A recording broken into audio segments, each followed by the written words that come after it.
So I mean, there's a lot of guys, but the guy that always gave me the most problems actually was Tracy McGrady.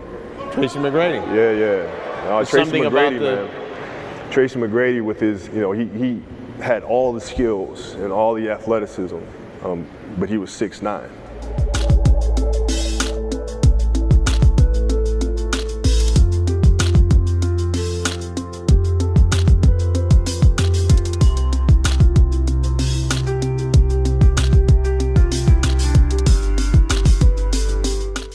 Tracy Lamar McGrady is seen by some as one of the most underrated players of NBA history.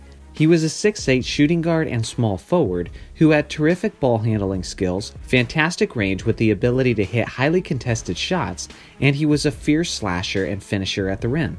Unfortunately for T-Mac, his career was cut short due to numerous injuries, but most notably of those injuries was his laboring back problems. If it wasn't for the back issues that plagued him, T-Mac would have been much higher on the NBA's all-time lists. He's a Hall of Famer who made 7 All-Star teams and 7 All-NBA teams. He didn't have the longevity that many other greats have enjoyed, but when he was in his prime, some would argue that he was as good as just about anyone. So how good was Tracy McGrady really? Well, let's take it back to the beginning of his career.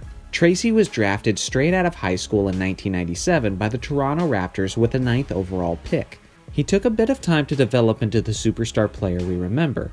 As an 18-year-old in his rookie season, he averaged just 7 points in only 18 minutes per game. The following year, he saw a slight uptick in his minutes, but he was still averaging just 9 points and nearly 6 rebounds. It wasn't until his third year in the league that McGrady became a solid rotation player. During the 1999-2000 season, McGrady was often in the role of the sixth man for the Raptors. In that role, he averaged 15.4 points, 6.3 rebounds, and 1.9 blocks on 31 minutes per game.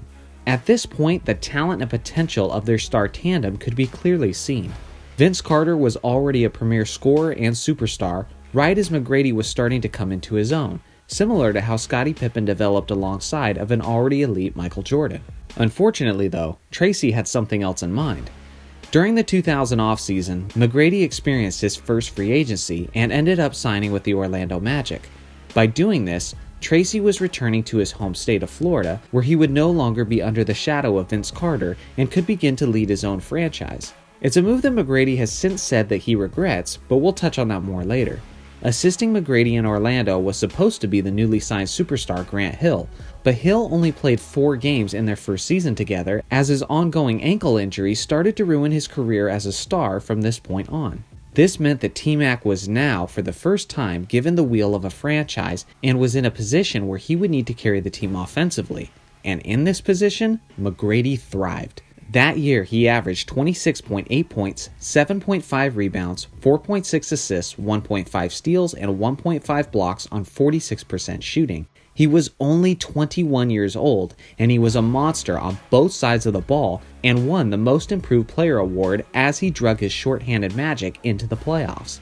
Over the next 3 years with the Magic, he continued his dominance, leading the league in scoring 2 out of those 3 seasons, averaging 32 points per game and 28 points per game. During this window of McGrady's dominance with the Magic, the ongoing debate was between Kobe and McGrady as to who was the best wing player in the NBA. In McGrady's first 3 years with Orlando, he led them to the playoffs each of those seasons, but in his 4th year, much of the supporting talent was gone. The team was dealing with a slew of injuries, Doc Rivers had been fired 11 games into the season, and drama was going on behind the scenes between McGrady and the team's general manager. This all led up to McGrady being traded that offseason to the Houston Rockets. A 25-year-old McGrady was now paired up with Houston's new superstar big man Yao Ming, and what looked like it was shaping up to be a Western Conference contender for years to come. The duo won 51 games, with McGrady averaging around 25 points, 6 rebounds, and 6 assists. This was McGrady's only completely healthy season with the Houston Rockets. His signature moment with the team was when he rallied his Rockets to beat the San Antonio Spurs after trailing by 8 points with less than 40 seconds remaining in the game. He scored 13 points in the final 35 seconds in what was likely the greatest comeback in NBA history. This was the last iconic image of McGrady as a healthy and ascending superstar because in the season after that, his career-burdening back problems began. He would have some solid production in the few years after that, but he would never again see the elite days of Orlando or of his first season in Houston. If you look at some of the greatest wing players of NBA history, like Jordan, Kobe, Wade, and LeBron, and give them a career-altering back injury by the time they're 26 years old, well then that completely changes their legacies. Numerous MVPs, championships, and scoring titles erased from history as a result. This was the kind of talent and trajectory T-Mac was on before the injury bug took over. Essentially, we only had a 5-year window to witness a healthy and featured Tracy McGrady. During T-Mac's best years, he kept losing in the first round of the playoffs, but it's not like it was because he was usually underperforming. In fact, his numbers actually often rose in the playoffs despite the stiffer competition.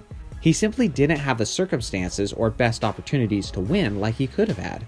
McGrady's career was basically a giant collection of near misses and what-ifs. What if McGrady and Carter never split up from Toronto?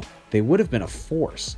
Kobe Bryant once said in an interview concerning this duo that with McGrady and Carter and their numerous vets on the team, had they have stuck together, they could have won championships.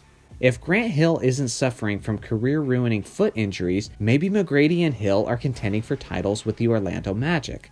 If back injuries aren't laboring McGrady, maybe the Rockets are winning championships, especially in the 2008 to 2009 season. That Rockets team, led by Ron Artest and Yao Ming, pushed that season's champion, the Los Angeles Lakers, to a 7th game in the West semifinals. They were the closest of any team that year to defeating the champion Lakers, despite the fact that they had lost McGrady for the year early in the season. If a healthy T-Mac is available with Artest and Yao Ming, that's likely enough to win the title that year. Regardless, a short and burdened career is what we got from McGrady, but we still remember his talent and his peak. When he was at his best, he was one of the greatest scorers of all time. He was an elite rival to Kobe Bryant as one of the best players in the league, and he was one of the most all-around dominant wing players of NBA history. Let me know in the comment section where you rank a prime Tracy McGrady among the best wing players of all time. Make sure to like and subscribe for more NBA content, and I'll see you guys in the next video.